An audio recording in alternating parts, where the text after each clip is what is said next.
لا ریب فیہ، ریب کے بارے میں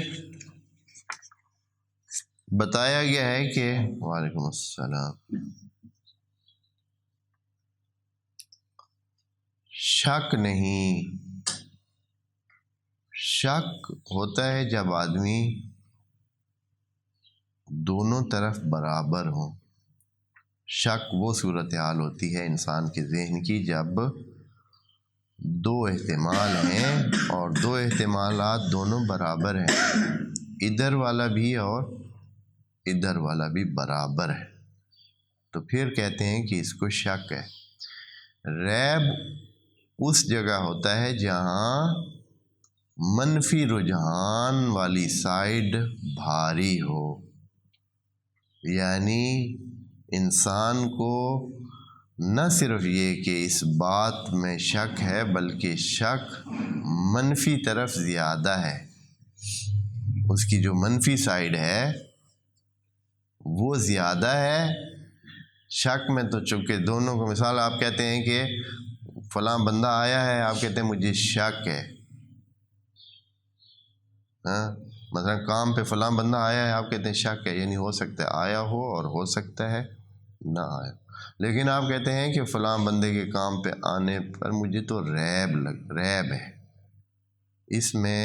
ریب ہے اس بات میں کہ وہ کام پہ آیا ہے، یعنی یہ ہے کہ اس کے نہ آنے کا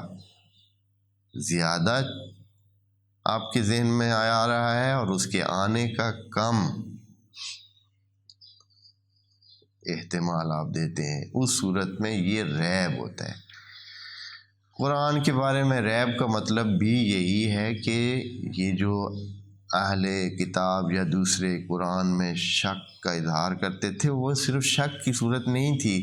کہ انجانے بندے ہیں، معلومات کرنا چاہتے ہیں، تحقیق کرنا چاہتے ہیں، پتہ چلانا چاہتے ہیں کہ آیا ہے خدا کی طرف سے یہ قرآن یا نہیں آیا ہے، نازل ہوا ہے، اللہ کی کتاب ہے یا خود نبی کی طرف سے بنائی ہوئی باتیں ہیں، جیسے انہوں نے کتنی دفعہ دوسروں نے مشرکین نے تو کہا تھا کہ یہ اساطیر الاولین، پچھلوں کے قصے ہیں صرف، یا دوسروں نے بھی کئی باتیں کی تھیں۔ تو وہ شک صرف شک کی نگاہ سے نہیں دیکھتے تھے، اس کو ریب کی نگاہ سے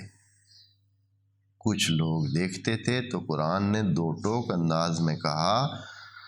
لائے نفی جنس لگا کر آگے نکرہ رکھ دیا، لا ریب فیہ، اس میں کوئی ریب نہیں ہے، کسی قسم کا کوئی ریب نہیں ہے، ریب کی جنس کو نفی کر دی۔